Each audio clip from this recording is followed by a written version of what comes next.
नमस्कार साथियों, जय हिंद। दोस्तों, जैसा कि आपको पता है, देश में चुनाव का माहौल चल रहा है। 5 राज्यों में चुनाव चल रहे हैं और एक अलग ही महोत्सव चुनाव का माहौल होता है जब हमारे देश में कहीं भी चुनाव होते हैं। और अगर आप इन राज्यों से आते हैं तो आपने निश्चित ही वोट दिया होगा, मतदान किया होगा, या फिर आने वाले जो कुछ चरण बचे हैं उसमें आप करेंगे। लेकिन अगर मैं आपसे ये कहूँ कि आप जिस भी पार्टी को वोट देने जा रहे हैं या दिया है, तो आपका ये वोट देने का फैसला पूरे तरीके से आपका नहीं है। तो आपको ये सुनकर बड़ा अजीब लगेगा। आप बोलेंगे कि नहीं, मैं तो पूरा रिसर्च करके और पूरी सोच समझ के मैंने अपना वोट दिया है।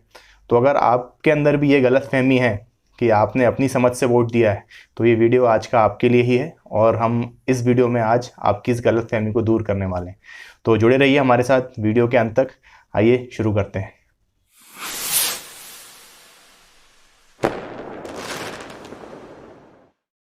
दोस्तों, आज हम बात करेंगे सोशल मीडिया पर। जी हाँ, वही सोशल मीडिया जिस पर आप दिन के अपने कई घंटे गुजारते हैं। तो सोशल मीडिया किस तरीके से आपको प्रभावित कर रहा है और आपके फैसले लेने की क्षमता को किस तरीके से वो बदल रहा है, इस पर आज हम चर्चा करेंगे। और आपको कुछ पुरानी घटनाएं भी ऐसी बताऊंगा विश्व स्तर की, जो सोशल मीडिया से प्रभावित होकर जिन्होंने आज सिनेरियो ही चेंज कर दिया है। इस पर चर्चा करेंगे। तो सबसे पहले दोस्तों बात करते हैं कि सोशल मीडिया की जो कहानी है, ये जो सोशल मीडिया खेल कैसे स्टार्ट हुआ। तो खेल स्टार्ट के बारे में मैं आपको 3 घटनाएं बताऊंगा। दोस्तों, अगर बात करें सोशल मीडिया के प्रभाव की, तो पहली घटना जो हमारे सामने निकलकर सामने आती है वो है अरब स्प्रिंग या फिर ऑरेंज रेवोल्यूशन भी जिसको कहते हैं। तो 2010 में ट्यूनीशिया में गरीबी और बेरोजगारी, भ्रष्टाचार को लेकर प्रदर्शन हो रहे थे, आंदोलन हो रहे थे।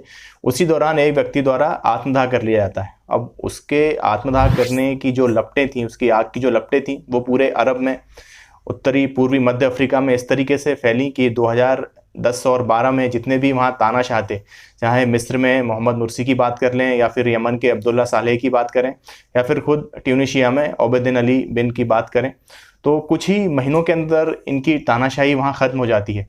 अब यहाँ सवाल ये उठता है कि जो दशकों से, पिछले 20-30 सालों से जो चली आ रही है तानाशाही, वो कुछ ही महीनों में कैसे ख़त्म हो जाती है। तो इसका एक बहुत बड़ा कारण निकल के सामने आया कि सोशल मीडिया ने किस तरीके से वहाँ लोगों को इकट्ठा किया।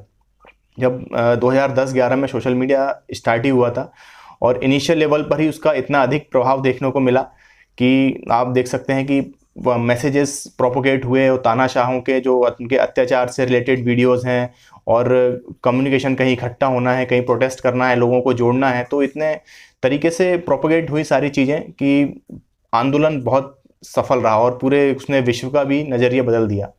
अब दूसरी बात करें तो दूसरी घटना सामने आती है ब्रेग्जिट की। ब्रेग्जिट आप जानते होंगे, ब्रेग्जिट है ब्रिटेन का एग्जिट यूरोपीय यूनियन से। तो 2013 में जब डेविड कैमरून की सरकार बनती है, तो उन्होंने कहा था कि अगर मेरी सरकार बनेगी तो मैं ब्रिटेन को यूरोपियन यूनियन से बाहर निकालने के लिए मैं रेफरेंडम कराऊंगा या फिर जनमत संग्रह कराऊंगा। तब 2013 में उनकी सरकार बनती है और उनकी सरकार बनने के बाद से लेकर रेफरेंडम होने तक में बीच में सोशल मीडिया इस तरीके से हावी होती है लोगों पर, तरह तरह के फेक अकाउंट्स बनाए जाते हैं, तरह तरह के बोट अकाउंट्स बनाए जाते हैं, और लोगों को बताया जाता है कि किस तरीके से यूरोपियन यूनियन में ब्रिटेन का शामिल रहना उनके लिए नुकसानदायक है। तो इन सब चीज़ों को इस तरीके से फैलाया गया कि जब जनमत संग्रह हुआ, जब एक्चुअल में रेफरेंडम हुआ, तो 52% लोगों ने कहा, उन्होंने ये चाहा कि हम यूरोपियन यूनियन में रहना नहीं चाहते। अब उसके क्या फ़ायदे हैं, क्या नुकसान है, ये वहाँ के लोग भली भांति जानते होंगे। लेकिन सोशल मीडिया ने किस तरीके से लोगों की राय बदलने में अपनी भूमिका निभाई, यहाँ आप समझ सकते हैं।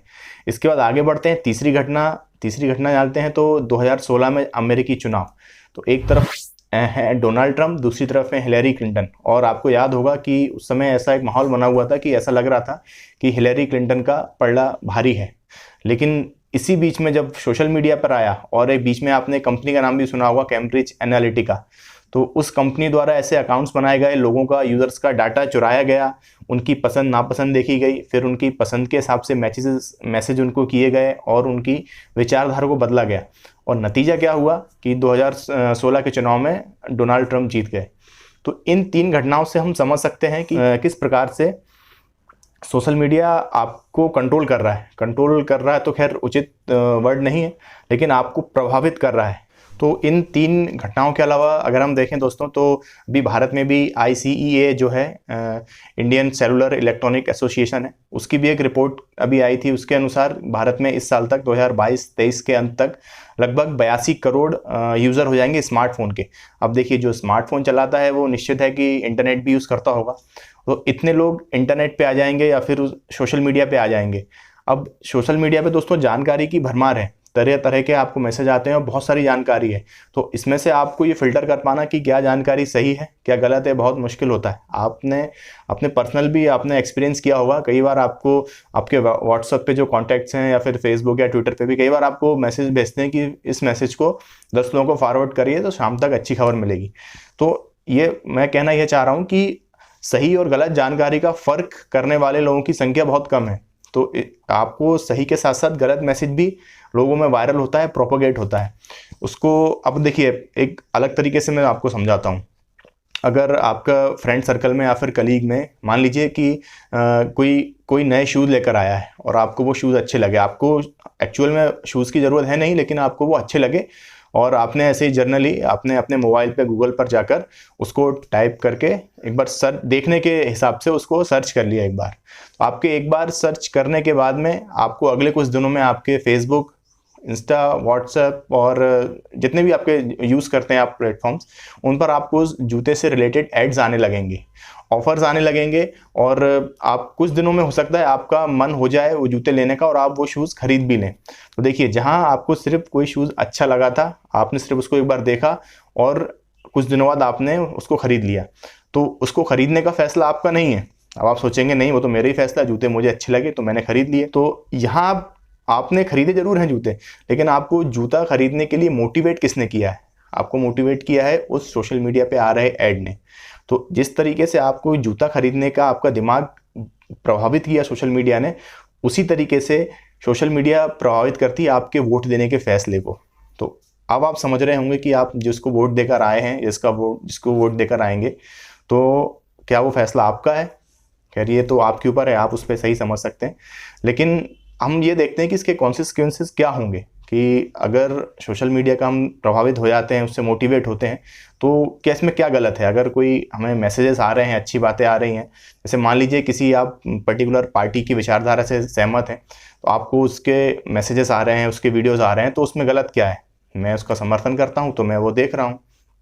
लेकिन गलत उसमें ये है कि मान लीजिए वो पार्टी के एक पर्टिकुलर विचारधारा की है, वो जाति आधारित है या फिर धर्म आधारित है या फिर क्षेत्रवाद से आधारित है, तो उसके वीडियोस देख देख कर, कंटिन्यूस देख देख कर, अब उसमें फिर वीडियोस की इंटेंसिटी भी बढ़ती जाती है। पहले वो सामान्य वीडियो आपके पास भेजे जाते हैं, उसके बाद उनकी फिर ग्रेविटी भी बढ़ती है धीरे धीरे। तो हो सकता है आपके अंदर का सोया हुआ कोई जातिवाद जाग जाए या फिर आपके अंदर का एक कट्टर धार्मिक व्यक्ति जाग जाए।